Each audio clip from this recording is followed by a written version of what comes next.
അപ്പോൾ ഫസ്റ്റ് നമുക്ക് ഇതിലേക്കുള്ള ചട്നി റെഡിയാക്കാം. അപ്പോൾ നമ്മൾ ഉണക്കമുളക് ചുട്ടിട്ടുള്ള ചട്നിയായിട്ട് റെഡിയാക്കിയിട്ട് എടുക്കുന്നത്. അപ്പോൾ മുളക് നമുക്ക് ചുട്ടെടുക്കുക. അപ്പോൾ അടുപ്പുണ്ടെന്ന് വെച്ചിട്ടുണ്ടെങ്കിൽ കനലിലിട്ടിട്ട് ചുട്ടിട്ട് എടുക്കുക. അതിപ്പോൾ നമുക്കിവിടെ അടുപ്പില്ലാത്തതുകൊണ്ട് ഞാനിവിടെ നമ്മുടെ ഈ പുട്ടും കുറ്റിയുടെ ഉള്ളിൽ പുട്ട് കുത്തിയെടുക്കണ ഇതുണ്ടല്ലോ, കമ്പി ഉണ്ടല്ലോ, ആ കമ്പിമേൽ ചെയ്യുന്നത്. അല്ലെങ്കിൽ ഇതേപോലത്തെ എന്തെങ്കിലും ഒരു കമ്പി, ഇപ്പോൾ പപ്പടം കുത്തിയെടുക്കണ കമ്പിക്ക് ഉണ്ടാവുമല്ലോ, അതുമ്പോൾ നമുക്ക് ഒന്ന് ഇതെങ്ങനെയാണെന്ന് വെച്ച് കൊടുക്കാം. അപ്പോൾ ഞാനിവിടെ ഒരു 6 ഉണക്കമുളകാണ് എടുത്തേക്കുന്നത്. അല്ലെങ്കിൽ മുളക് നിങ്ങളുടെ എരിവിനനുസരിച്ചിട്ട് ചേർത്തോ.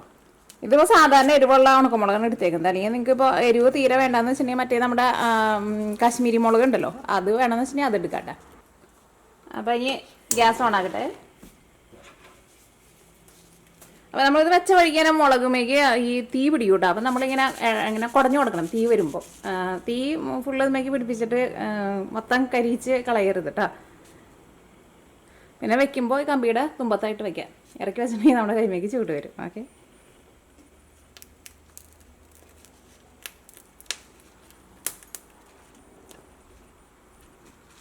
വേണ്ട കത്തണ കത്തുമ്പോൾ ഇങ്ങനെ കുടഞ്ഞു കൊടുക്കാം, അല്ലെങ്കിൽ മൊത്തം കത്തിപ്പോകും. ശരിക്കും നമ്മൾ ആ ചുട്ടെടുക്കുന്ന ഒരു ടേസ്റ്റ് കിട്ടും.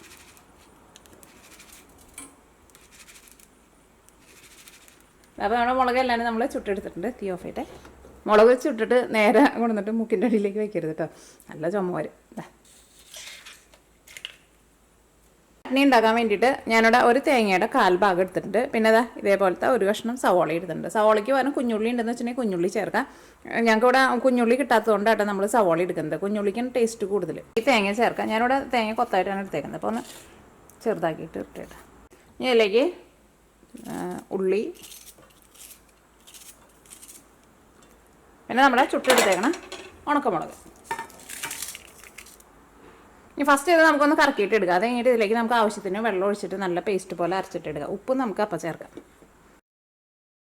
അപ്പോൾ നമ്മുടെ ചട്നി നല്ല പേസ്റ്റ് പോലെ അരച്ചെടുത്തിട്ടുണ്ട്. അപ്പോൾ ഞാൻ ഇതിലേക്ക് നിങ്ങളെ കാണിച്ച അത്രയ്ക്ക് വെള്ളമല്ല കേട്ടോ ഒഴിച്ചത്. ഞാൻ ഒന്ന് കറക്കി, പിന്നെ കുറച്ച് വെള്ളം ഒഴിച്ച്, പിന്നെ കറക്കി കുറച്ച് വെള്ളം ഒഴിച്ച്, അങ്ങനെയാണ് അരച്ചിട്ടെടുത്തത്. പിന്നെ ഇത് എൻ്റെ ചെറിയ ജാറാണല്ലോ, അതുകൊണ്ട് തന്നെ ഒറ്റയടിക്ക് കുറേ വെള്ളം ഒഴിക്കാനും പറ്റില്ല. അതിലേക്ക് നല്ല പേസ്റ്റ് പോലെ നമുക്ക് അരച്ച് കിട്ടിയിട്ടുണ്ട്. ഇതിലേക്ക് നമുക്ക് കടുക് തളിക്കാം. ശരിക്കും നമ്മുടെ സാധാരണ ചട്നിയുടെ ടേസ്റ്റ് അല്ല കേട്ടോ. ആ മുളക് ചുട്ടെടുക്കുമ്പോൾ ഒരു പ്രത്യേക ഒരു ടേസ്റ്റാണ്. അപ്പോൾ നമ്മുടെ ചട്നിയിലേക്ക് താളി ചേർക്കാൻ വേണ്ടിയിട്ട് പോകണം. അപ്പോൾ നമ്മുടെ പാനിലേക്ക് കുറച്ച് വെളിച്ചെണ്ണ ഒഴിച്ചിട്ടുണ്ട് കേട്ടോ. ഇനി ഫസ്റ്റ് നമുക്ക് കടുക് പൊട്ടിക്കാം. ഈ കടുക് പൊട്ടി വരുമ്പോൾ ഞാൻ ഇതിലേക്ക് ചേർക്കാൻ വേണ്ടിയിട്ട് കുറച്ച് കറിവേപ്പില എടുത്തിട്ടുണ്ട്. ഇച്ചിരി സവോള നല്ല പൊടിയായിട്ട് കട്ട് ചെയ്തിട്ടുണ്ട്. സവോളയ്ക്ക് പകരം കുഞ്ഞുള്ളി ഉണ്ടെന്ന് വെച്ചിട്ടുണ്ടെങ്കിൽ കുഞ്ഞുള്ളി.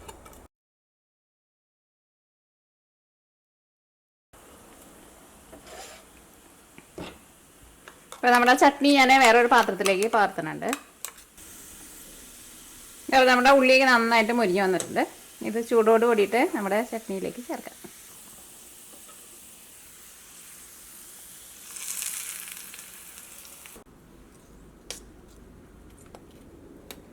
അപ്പോൾ വട നമ്മുടെ ഈ തേങ്ങ ചട്നിയും കൂടിയിട്ട് അങ്ങോട്ട് കഴുകുക.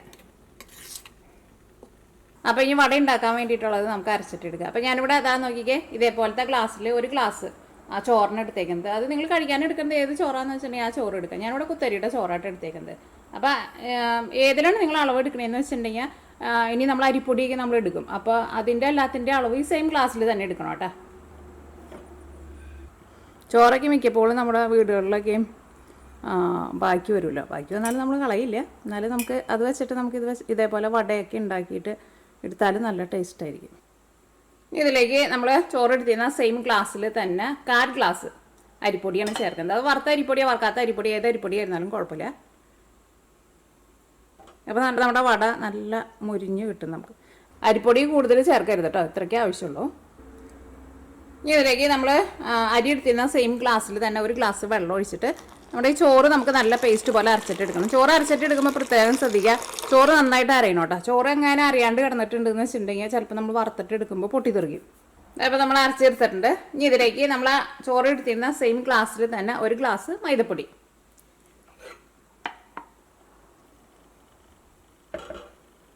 ഞാൻ അടുത്തത് ചേർക്കുന്നത് അധികം പുളിയില്ലാത്ത തൈരാണ് ചേർക്കുന്നത്. ഒരു 3 ടേബിൾ സ്പൂൺ തൈര്.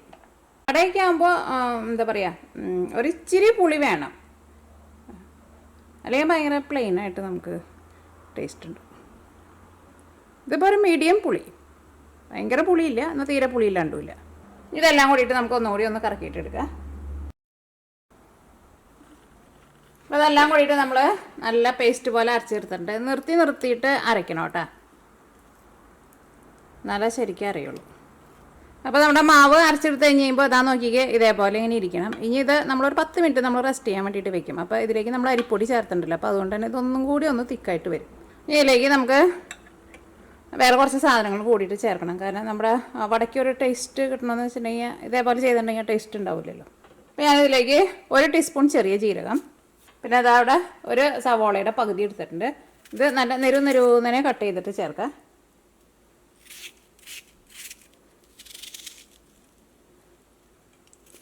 ഇവിടെ വടക്കൊക്കെ എപ്പോഴും എന്താ പറയുക, സവോളയ്ക്ക് നല്ല ടേസ്റ്റ് കൊടുക്കുമല്ലോ.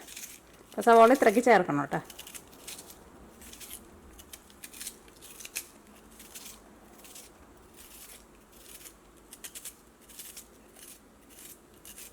ഇതിലേക്ക് ഒരു കഷ്ണം ഇഞ്ചി ആയിരുന്നാലും നല്ല നെരുന്നനെ കട്ട് ചെയ്തിട്ട് ചേർക്കുക. അല്ലെങ്കിൽ നിങ്ങൾ എന്ത് ചെയ്യാന്ന് വെച്ചിട്ടുണ്ടെങ്കിൽ ഇഞ്ചി ഫസ്റ്റ് ചതച്ച് കഴിഞ്ഞിട്ട് ചെറുതായിട്ട് ഇതേപോലെ ഇങ്ങനെ കട്ട് ചെയ്തിട്ട് ഇടുക. കാരണം ഇഞ്ചി നമുക്കറിയാലോ, ഇഞ്ചി അറിയാൻ നമുക്ക് കടിക്കുമ്പോൾ ഇഷ്ടമുണ്ടാവില്ലല്ലോ, വലിയ പീസൊക്കെ ആയിട്ട് കിടക്കുമ്പോൾ.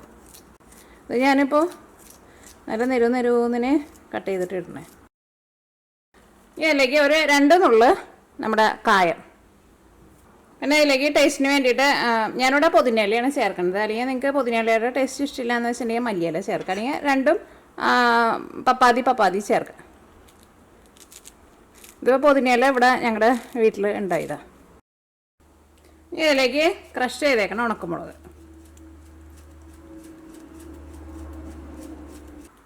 ഇതെല്ലാം കൂടിയിട്ട് മിക്സ് ചെയ്യുക. ഇതിലേക്ക് നിങ്ങൾക്ക് പച്ചമുളക് വേണമെന്ന് വെച്ചാൽ പച്ചമുളകും കൂട്ടിയിട്ട് ചേർക്കാം. പക്ഷേ ചട്നി കുറച്ച് സ്പൈസി ആയിട്ടാണല്ലോ ഉണ്ടാക്കിയേക്കുന്നത്, അപ്പോൾ അതുകൊണ്ട് തന്നെ പച്ചമുളക് ചേർക്കണില്ല. ഇതെല്ലാം കൂട്ടിയിട്ട് നമുക്ക് നന്നായിട്ടൊന്ന് മിക്സ് ചെയ്യുക. അത് കഴിഞ്ഞിട്ട് നിങ്ങൾ ഇതിൻ്റെ ടേസ്റ്റ് നോക്കുക, ഉപ്പ് കറക്റ്റാണോ നോക്കുക. ഞാൻ നോക്കിക്കേ, ഇപ്പോൾ ഇതെല്ലാം കൂടിയിട്ട് നന്നായിട്ട് മിക്സ് ആയിട്ടുണ്ട്. ഇനി ഞാനിതിലേക്ക് ഒരു 2 നുള്ള് ബേക്കിംഗ് സോഡയായിട്ടാണ് ചേർക്കുന്നത്. ഒരു നുള്ള് കൂടി ബേക്കിംഗ് സോഡയും കൂട്ടിയിട്ട് ചേർക്കണം, എന്നാലും അത് നല്ല എന്താ പറയുക, നന്നായിട്ട് ഇങ്ങനെ പൊന്തി വരുള്ളൂ. എങ്ങാനും നിങ്ങൾ ഉണ്ടാക്കുന്ന സമയത്ത് അങ്ങനെ തീരെ പൊന്തി വന്നില്ല, ഫ്ലാറ്റായിട്ട് ഇരിക്കാമെന്ന് വെച്ചിട്ടുണ്ടെങ്കിൽ നിങ്ങൾ ബേക്കിംഗ് പൗഡർ ഒരു ഇച്ചിരി കൂടി ചേർത്ത് കൊടുക്കും. ഇതിപ്പോൾ 2 നുള്ളു മതി ഇതിനകത്ത്. പിന്നെ ചോറൊക്കെ ഉണ്ടല്ലോ, അപ്പോൾ അതുകൊണ്ട് തന്നെ ഇത് പെട്ടെന്ന് അവിടെ ബേക്കിംഗ് സോഡയും ചോറും കൂടിയിട്ട് ഒന്ന് എന്താ പറയുക മിക്സായിട്ട് പെട്ടെന്ന് അത് പൊന്തി വരികയും ചെയ്യും. ചോറ് ചേർക്കുന്നത് കൊണ്ട് തന്നെ ഒരുപാട് ബേക്കിംഗ് സോഡ നമുക്ക് ചേർക്കേണ്ട ആവശ്യമില്ല. ഓക്കെ, ഇത് നമുക്ക് ഒരു 10 മിനിറ്റ് നമുക്ക് റെസ്റ്റ് ചെയ്യാൻ വേണ്ടിയിട്ട് വെക്കാം. അപ്പോൾ നമ്മളൊരു 10 മിനിറ്റ് റെസ്റ്റ് ചെയ്യാൻ വേണ്ടിയിട്ട് വെച്ചിട്ടുണ്ടായിരുന്നു. ഇത് വെച്ചിട്ട് നമ്മൾ വട റെഡിയാക്കാൻ വേണ്ടിയിട്ട് പോവാണ്. അപ്പോൾ നമ്മുടെ ഓയിൽ നന്നായിട്ട് ചൂടായിട്ടുണ്ട്. ഇനി ഇത് ഞാൻ സ്പൂണും കൊണ്ടാട്ടോ കുറേശ്ശെ കോരി ഒഴിക്കുന്നത്. ഓയിൽ നന്നായിട്ട് ചൂടായി കഴിയുമ്പോൾ പിന്നെ ഒരു മീഡിയം ഫ്ലെയിമിൽ വയ്ക്കുക. ചെറുതായിട്ട് ഉണ്ടാക്കുന്നത് ടേസ്റ്റ്. സ്പൂണും കൊണ്ടാകുമ്പോൾ നമുക്ക് പെട്ടെന്ന് കോരി ഒഴിക്കാനും എളുപ്പമാണ്. എല്ലിടുമ്പോൾ ഇതിങ്ങനെ അങ്ങനെ വീർത്ത് വരുന്നതുണ്ട്. അപ്പോൾ എങ്ങാനും വീർത്ത് വരണില്ലാന്ന് വെച്ചിട്ടുണ്ടെങ്കിൽ നിങ്ങൾ ബേക്കിംഗ് സോഡ നിങ്ങൾ അതനുസരിച്ചിട്ട് ചേർത്ത് കൊടുക്കണം കേട്ടോ. ഒരുപാട് ചേർക്കണ്ട, അത്രയ്ക്ക് ചേർത്താൽ മതി. അപ്പോൾ നിങ്ങൾക്കിത് മൊരിയിച്ചിട്ട് നല്ല ഗോൾഡൻ കളർ എടുക്കണമെന്ന് വെച്ചിട്ടുണ്ടെങ്കിൽ അങ്ങനെ എടുക്കുക. ഞാനിതിപ്പോൾ ഒരുപാട് അങ്ങനെയാണ് മൊരിയിച്ചിട്ട് നല്ല ഗോൾഡൻ കളർ ആക്കണില്ല.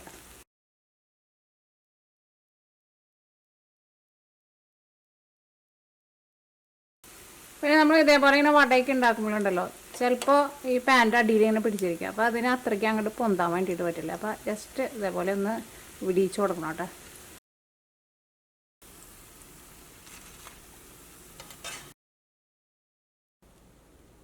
ഞാൻ നോക്കിക്കേ, ഇപ്പോൾ നമ്മുടെ വടയെല്ലാം നമ്മൾ വറുത്തെടുത്തിട്ടുണ്ട്. നമ്മുടെ ആ ചട്നി കൂടിയിട്ടാണ് കഴിക്കുക, നല്ല സൂപ്പർ ടേസ്റ്റ് ആയിരിക്കും. അപ്പോൾ നന്നായിട്ട് മൊരിച്ചിട്ട് വേണമെന്ന് വെച്ചിട്ടുണ്ടെങ്കിൽ അങ്ങനെ കുറച്ചും കൂടി ഇതേപോലെ നല്ലൊരു ഗോൾഡൻ കളർ വേണമെന്ന് വെച്ചിട്ടുണ്ടെങ്കിൽ അങ്ങനെ മൊരിച്ചിട്ട് എടുക്കുക. നല്ല സോഫ്റ്റായിട്ടിരിക്കും, പുറത്ത് നല്ല ക്രിസ്പി ആയിട്ടിരിക്കും, ഉള്ളിൽ നല്ല സോഫ്റ്റായിട്ടിരിക്കും.